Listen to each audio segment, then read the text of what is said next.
सबसे ज़रूरी और सबसे मुश्किल राउंड शुरू हो रहा है क्रॉस एग्जामिनेशन का। अब इन विद्वानों की सज्जनता की एक परख भी होगी और वक्त हमने 16 मिनट का तय किया है। पहला सवाल आप पूछना चाहेंगे? जी बिल्कुल। पहले बोले भी आपके आप माइक ले लीजिएगा हाथ में, ये नीचे से ऑन कीजिए। जी मैं बोलता हूँ, ये डायस हटा सकते हैं क्या हम थोड़ा क्विकली? डायस पीछे कर दीजिए बस थोड़ा सा, है ताकि ये जो दाएं बाएं लोग बैठे हैं इसे हटा ही दीजिए। अब हम वहाँ तो जाने वाले हैं। एकदम 3 वाक्यों में अपना सवाल पूरा करना है। कई लोग सवाल की जगह भाषण देने लगते हैं, उससे आज बचना है। जी मुफ्ती साहब, पहला सवाल आपका, 16 मिनट हैं, हम दोनों लोगों के सवाल लेंगे। जी जी बहुत शुक्रिया। आपकी जो अभी बात हुई बहुत अहम थी, मैं इसको चाहूँगा कि आगे डिस्कस करूँ, लेकिन चूँकि अभी ये वो सेगमेंट है क्रॉस एग्जामिनेशन, तो सबसे पहला सवाल आपसे ये है कि जो मैं इतनी देर से कॉन्टिंजेंसी आर्ग्यूमेंट आपको बता रहा था, ये अकल से ही बता रहा था हजरत, आप ये बताएं कि आप इन्फिनिट रिग्रेस ऑफ कॉजेस को पॉसिबल मानते हैं या नेसेसरी बीइंग के एग्जिस्टेंस को सही समझते हैं? चूंकि 2 ही ऑप्शन हो सकता है, आप ये बताएं। देखिए, आपको मैं ईमानदारी से बात करूं, एक तो मैं कॉन्टिजेंसी वर्ड ठीक से समझता नहीं, और इस वक्त भी जो आपने अंग्रेजी के अल्फाज इस्तेमाल किए वो ज़रा थोड़े से मुझे डिफ़िकल्ट और कॉम्प्लिकेटेड लगे, तो आप ज़रा सिंपल ज़बान में सवाल कर सकते हैं? बिल्कुल कर सकता हूँ जी। यूनिवर्स की हर चीज़ कॉन्टिंजेंट होने का मतलब ये है कि वो अपने एग्जिस्टेंस में किसी के ऊपर डिपेंडेंट है। जो भी चीज़ डिपेंडेंट होगी वो चीज़ इंडिपेंडेंट नहीं हो सकती, तो उसका कोई ना कोई कॉज होगा। तो अब आप क्या समझते हैं कि ये इन्फिनिट रिग्रेस है, यानी कॉज पर कॉज, कॉज पर कॉज, कॉज पर कॉज, और कभी कोई यानी ये एंडलेसली चलता रहा? क्योंकि अगर ऐसा होगा तो हम तो एग्जिस्टेंस में आते ही नहीं। लॉजिकली ये मुत्तफक अलैह चीज़ है, मुत्तफक अलैह, अग्रीड अपॉन। ओके, इस पे हमने एग्री किया था कि मुश्किल शब्द आएगा तो अर्थ बताना पड़ेगा। तो इन्फिनिट रिग्रेस तो पॉसिबल नहीं है, तो कहीं ना कहीं आपको रुकना पड़ेगा ऐसे नेसेसरी बीइंग पर। नहीं, कोई ज़रूरत नहीं रुकने की। किसने कहा आप रुकना पड़ेगा? आप रुकते हैं खुदा पे, आप नहीं रुकते। आप कहते हैं वो हमेशा से, जब उस वक्त से है जब वक्त नहीं था। आप कहाँ रुकते हैं कि अब हुआ था वो? आप नहीं कहते। हम क्यों नहीं मान सकते कि यूनिवर्स जो है और बल्कि मल्टीवर्सेस जो है वो हमेशा से हैं, वो बनती है, बिगड़ती है। एक हमारे यहाँ एक चीज़ है, ब्लैक होल, वो समेट लेता है वापस, फिर ब्लास्ट होता है, फिर फैल जाता है, और इसमें हमारी तो खैर कोई औकात ही नहीं है। इंसान की एक छोटे से ज़र्रे पे हम 50-60 साल की उम्र रखते हैं, जो करोड़ों अरबों साल की कायनात है उसमें, और पैदा भी नहायत ही बेहुदा वजह से हुए थे। तो इसमें ये सोचना कि इसकी वजूहात और ये क्यों है, ये डिपेंडेंट है, ये हम देख रहे हैं, क्या मालूम। आप सोचिए कि ये जो फैल रही है कायनात, ये कहाँ फैल रही है, ये कहाँ जा रही है, और ये फैल क्यों रही है? अरे बना ली थी तुमने, रुको भैया, हाँ काफ़ी है। ये फैल क्यों रही है? ये और कौन सी कायनात जिसे मैं दूरबीन से देखता हूँ तो 2 बिलियन लाइट ईयर पे है, उससे मेरा कोई वास्ता ही नहीं है। 2 बिलियन ईयर यानी अगर मैं 80,000 माइल्स पर सेकेंड से चलूँ तो 20 करोड़ साल में वहाँ पहुँच जाऊँगा। इसकी ज़रूरत क्या थी? ये दुनिया, ये कायनात तो इंसान अशरफुल मखलूक़ात के लिए बनाई गई ना। तो ये सब ये टर्म समझ में नहीं आया, इसमें कोई ख़ास समझने वाली बात थी भी नहीं। ये जो अल्टीमेट कहा यह जाता है कि ये जो पूरी यूनिवर्स है, ये जो दुनिया है, ये इंसान के लिए बनाई गई। अच्छा, ये सब इंसान के लिए। क्यों साहब, सही है ना? बिल्कुल, लेकिन इसका ये मतलब नहीं कि किसी चीज के पीछे रीजन आपको नहीं पता तो रीजन नहीं है। इसे कहते हैं नहीं, मुझे नहीं पता, लेकिन मेरी जिम्मेदारी नहीं है। वो बिल्कुल सही कहा था उसने, बर्टन रसल ने। आपने उसे मजाक में टाल दिया कि भाई आप एक दावा कर रहे हैं, मैं क्यों कहूँ कि ये गलत है दावा? आप प्रूफ कीजिए, मेरे पे जिम्मेदारी ही नहीं है, मैंने थोड़ी कहा है। आप प्रूफ कीजिए कि ये सही है। आप आर्ग्यूमेंट ऑफ कॉन्टिंजेंसी का जवाब ही नहीं दे रहे हैं। पूछना चाहेंगे? आप सवाल पूछना चाहेंगे मुफ्ती साहब से?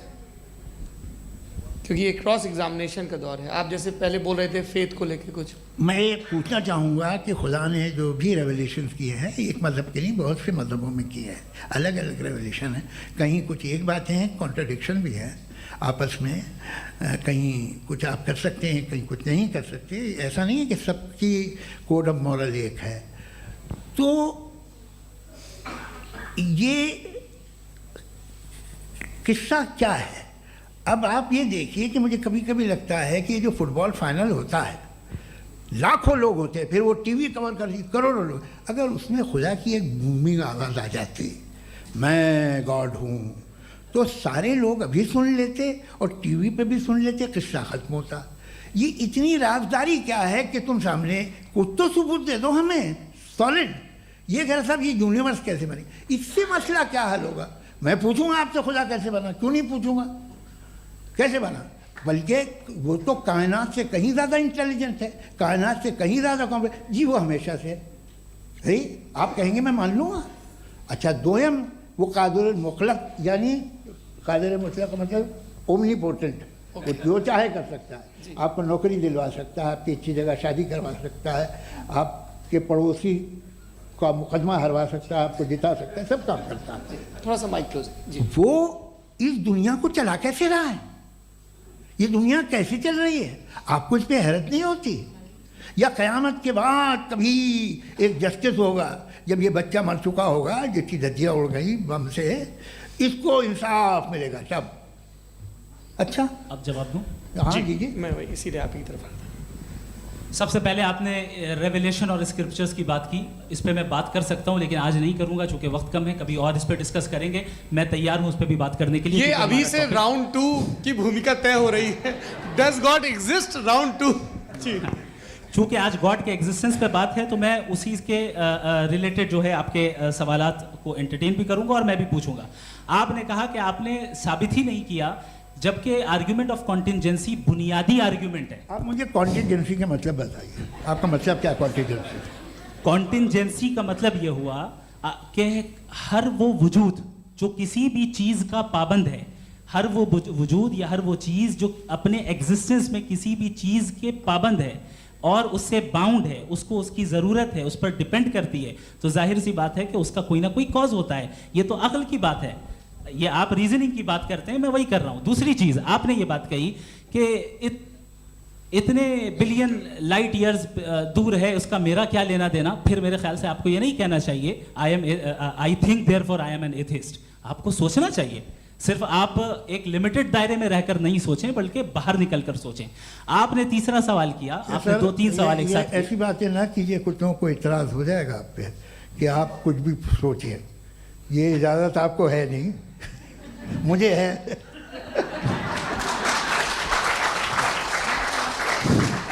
जी, आपने प्रॉब्लम ऑफ इविल के ताल्लुक से सवाल किया और बार बार आप एक लफ्ज रिपीट कर रहे हैं कि ओमनीपोटेंट गॉड है, ऑल पावरफुल गॉड है। यही तो दरअसल समझना है कि गॉड का कॉन्सेप्ट क्या है। प्रॉब्लम ऑफ इविल जो है, प्रॉब्लम ऑफ इविल दर हकीकत 2 असम्पशंस पर कायम है। अगर आप इन 2 असम्पशंस को समझ जाएं तो ये प्रॉब्लम नहीं रहेगी, ये आर्ग्यूमेंट आपको समझ में आ जाएगी कि ये कोलैप्स कर जाता है। पॉइंट नंबर 1, यानी जो आपका सबसे पहला फॉल्स असम्पशन है कि गॉड मर्सीफुल है, ओमनीपोटेंट है, दुनिया में जुल्म हो रहा है। लेकिन आपको ये समझना चाहिए कि हमारे वर्ल्ड व्यू के मुताबिक गॉड सिर्फ ओमनीपोटेंट और सिर्फ मर्सीफुल नहीं है, बल्कि वो ऑल वाइज भी है और वो ऑल नोइंग भी है। उसके हर काम के पीछे हिकमत और विजडम है। ये कोई जरूरी नहीं है कि वो हिकमत और विजडम आपको समझ में आए या मुझे समझ में आए। अगर आप जो समझ रहे हैं उसके मुताबिक आप फैसला कर रहे हैं, ये लिमिटेड पर्सपेक्टिव से आर्ग्यूमेंट है। और इस चीज को हम अपनी दुनिया में, अपने लाइफ में, डेली लाइफ में इस प्रिंसिपल को एक्सेप्ट करते हैं। हम जब किसी डॉक्टर के पास जाते हैं, डॉक्टर के पास जाकर वो अगर उसने हमें कोई दवाई दी है तो हम ये तो नहीं कहते कि जब तक आपके पास जितना नॉलेज और जितना विजडम नहीं है, आपने क्यों ये दवाई दी है, तब तक हम इस चीज को एक्सेप्ट नहीं करेंगे। नहीं कहते, हम उसकी अथॉरिटी को तस्लीम करते हैं। क्यों? क्योंकि उसकी हम जानते हैं कि वो नॉलेजेबल है, वो विजडम वाला है, हमसे ज्यादा नॉलेज और हमसे ज्यादा विजडम है। बताएं सर। मैंने डॉक्टर में और खुदा में बड़ा डिफरेंस है। डॉक्टर पढ़ा लिखा होता है एक, तो मैं उसकी बात सुनूंगा। दोयम ये नहीं, कुछ जवाब तो ये भी नहीं है सर प्लीज, आ आप जाइए, अगर चलिए। सब ऑडियंस से बोलने लगेंगे तो हाँ। फिर मतलब नहीं सिविलाइज्ड बहस का। मतलब आप ये कहें कि चूंकि आप डॉक्टर पे बिलीव करते हैं इसलिए खुदा पे बिलीव कीजिए, क्या ये मिसाल आपको समझाने के लिए। आर्ग्यूमेंट है, इस पे आपको एतराज नहीं है। तो सिंपल बात ये है कि मैं अगर ये यकीन कर रहा हूँ कि एक ओमनीपोटेंट, उसकी मसलहत है ये जो बच्चे मर रहे हैं ये मसलहत है उसकी, मुझे नहीं चाहिए ऐसी मसलहत। उसकी मसलहत नहीं, यही तो मसलहत समझना है। मतलब एक्सपीरियंस। अच्छा, इस आपने अभी मेरी बात पूरी सुनी नहीं। मैंने कहा आपका पूरा आर्ग्यूमेंट दो फॉल्स असम्पशंस पर है। एक फॉल्स असम्पशन मैंने बता दिया, दूसरा फॉल्स असम्पशन ये है कि इस दुनिया में इविल के होने का कोई गुड रीजन नहीं है, जबकि हमारे पास बाज रीजंस मौजूद हैं, हमारे पास बाज वजूहात मौजूद हैं। अगर इस दुनिया में इविल ना हो तो आप गुड को डिफाइन कैसे करेंगे? अगर जुल्म ना हो आप इंसाफ को समझेंगे कैसे? अगर तारीकी ना हो तो आप लाइट को समझेंगे कैसे? बहुत अच्छे। अभी और सुन लें, अभी और बाकी है। ये तो बात बहुत पसंद आई साहब मुझे, कि जब तक रेप ना हो तब तक औरतों की इज्जत का ख्याल आपने मेरा जवाब पूरा सुना ही नहीं। जब तक के बच्चों का कत्ल ना किया जाए तब तक आपको बच्चों की मासूमियत की इज्जत है। आपने पूरा जवाब सुना ही नहीं। क्या बात है, क्या आपने नुक्ता निकाला हुआ? आपने पूरा जवाब सुना ही नहीं। आप सुन लें, मेरी बात सुन लें। ये मैंने आपको एक चीज बताई। दूसरी चीज, इस दुनिया में हम आए हैं टेस्ट के लिए, हमारा टेस्ट हो रहा है और हर इंसान का अलग अलग अंदाज में टेस्ट होता है। और इस दुनिया में अगर इविल मौजूद है तो वो इविल जरिया है हमारे अंदर ह्यूमन नोबल क्वालिटीज को डेवलप करने का और अलग अलग फील्ड में प्रोग्रेस करने का। और अगर हमारे अंदर और इस दुनिया में इविल नहीं होता तो बताइए टेस्ट का मतलब क्या होता? अगर मैं अपने स्टूडेंट को एमसीक्यूज दूं और उसमें सिर्फ राइट आंसर लिख कर दे दूं और कहूं तुम्हारा टेस्ट हो गया, ये मीनिंगलेस है। इस दुनिया में अगर हम टेस्ट के लिए आए हैं तो जाहिर है गुड एंड इविल दोनों मौजूद है। बताइए। तो अगर गुड एंड इविल दोनों मौजूद है तो ये इविल भी खुदा का बनाया हुआ है? जी हाँ, खुदा का बनाया हुआ है। लेकिन अच्छा, चलो अच्छी बात। जी बिल्कुल, तो बिल्कुल खुदा ने बनाया। अभी तो ये है कि जो मेजॉरिटी है दुनिया में वो इविल है, तो ये खुदा एक्चुअली इविल के साइड पे लग रहा है मुझे। बिल्कुल भी नहीं, मैं बताता हूं। मेजॉरिटी में तो वो है। क्या बात कर रहे हैं भाई आप? कोई भी जो मुंसिफ होगा, चाहे आपका अपना घर हो जिसके आप सबसे बड़े हैं, चाहे आपकी ऑर्गेनाइजेशन हो जो आप चलाते हैं, वहां पर आप इविल रखेंगे साबित करने को कि बाकी लोग शरीफ हैं? मेरी बात सुन क्या ये आर्ग्यूमेंट ही गलत है? अगर कि जब तक के कोई इविल नहीं होगा तब तक के शरीफ आदमी शरीफ नहीं लगेगा। अगर एग्जामिनर गलत ऑप्शन दे रहा है तो एग्जामिनर इविल नहीं हो गया। जो गलत ऑप्शन को सेलेक्ट कर रहा है वो फेल होगा। क्रिएटर ने इविल को बनाया है लेकिन वो इविल नहीं है। अच्छा सुनिए मेरी बात, हाँ। Let me complete sir. जी जी। क्रिएटर ने इविल को बनाया है टेस्ट के लिए, वो इविल नहीं है। इविल वो होगा जो उसे इख्तियार करेगा। छुरी को बनाने वाला गलत नहीं होता है, छुरी का गलत इस्तेमाल करने वाला गलत होता है। जी। रेप को कैसे गलत इस्तेमाल करते हैं? रेप इंसान के फ्री विल का नतीजा है।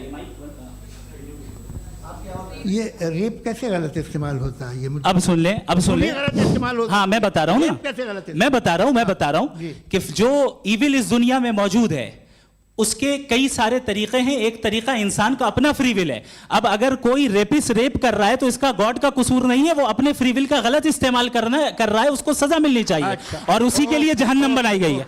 ये फ्री विल का भी बड़ा चक्कर। आप जब कोई बुरा काम करते हैं या कोई बुराई होती है तो ये कहा जाता है कि ये फ्री विल है। 7 billion free wills are moving on this planet. 7 billion free will. और एक आदमी अपनी फ्री विल से मुझे कत्ल कर दे तो मैं खुदा की मर्जी से मरा हूँ कि इसकी फ्री विल की वजह से? मेरी मौत खुदा के हाथ है या ये फ्री विल वाले के हाथ है? खुदा ने फ्री विल का निजाम बनाया है और उस निजाम का गलत इस्तेमाल करके कोई आपको मार रहा है, इस्तेमाल करके मेरा कत्ल कर देता है। अब मेरी मौत का जिम्मेदार कौन है? वो इंसान जिम्मेदार है। वो इंसान। जी। तो ये कहना कि और उसको सजा मिलेगी। तो अब आप आगे चलिए कि ये तय करना कि अल्लाह ही या खुदा, सॉरी अल्लाह ने, खुदा ही जिंदगी देता है, खुदा ही मौत देता है, ये गलत है। बिल्कुल गलत नहीं है। हाँ, नहीं, निजाम उसी ने बनाया फ्री विल का। निजाम मौत और हयात का उसी ने बनाया। You are contradicting yourself. अभी आपने कहा कि एक आदमी ने फ्री विल से आपको मारा।